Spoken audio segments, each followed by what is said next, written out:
సమ్మక్క సారక్క ఈ tribal festival ఇది. అది సంవత్సరం జరుగుతూ ఉంటుంది. తెలంగాణ రాష్ట్రం ములుగు డిస్టిక్లో. ఇది 1935 సంవత్సరంలో ఇక్కడ ఆనాడు ఫ్యూడల్స్ ట్రైబల్స్ని అనగొట్టి ట్రైబల్స్ వాళ్ళు హ్యాండ్ ఓవర్ చేసుకుని ప్రయత్నించి అధిక వసూలు చేస్తే దానికి వ్యతిరేకంగా సమ్మక్క సారక్క విల్లమ్ములు పట్టుకొని పోరాటం సాగించారు. ఆ విల్లమ్ములు జరిగిన పోరాటంలో వాళ్ళిద్దరూ ప్రాణాలు అర్పించారు. ద రెవల్యూషనరీస్, విప్లవ మూర్తులు. వాళ్ళ త్యాగాలను గుర్తుంచుకొని ట్రైబల్స్ అంతా కూడా పండుగ చేసుకుంటుంటారు. ఇప్పుడు ఏం చేసి వాళ్ళు దేవత అని అంటుంటారు. దేవతలు కాదు, వాళ్ళు మనుషులు. వాళ్ళు పోరాటం సాగించిన విప్లవ వీరులు, ట్రైబల్ కోసం ప్రాణాలు త్యాగం చేసిన విప్లవ మూర్తులు.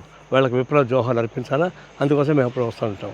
ఇప్పుడు ఆనాడు ట్రైబల్స్ కోసం పోరాటం సాగించి మెమరీగా, జ్ఞాపకంగా మోడీ గవర్నమెంటు అడవి హక్కుల చట్టం మొత్తం మార్చేస్తూ ఉంది.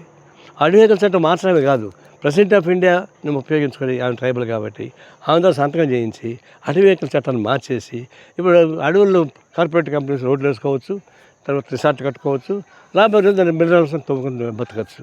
అందుకని దానికి అడ్డం ఉంటారని చెప్పేసి ఆపరేషన్ కంగారు పెట్టి ఇక్కడ నగరాన్ని చంపించేస్తారు. నగరాన్ని చంపిన తర్వాత ట్రైబల్స్ రక్షణ ఉండదు. ఇప్పుడు చట్టం మార్చేశారు. అంటే 1935 పోరాటం సాగించిన స్ఫూర్తి మొత్తం కూడా మన గవర్నమెంట్లో ఇంకా ఘోరంగా, అది రాజుల చక్రవర్తుల కన్నా ఘోరమైన పద్ధతిలో పరిపాలిస్తూ ఉంది.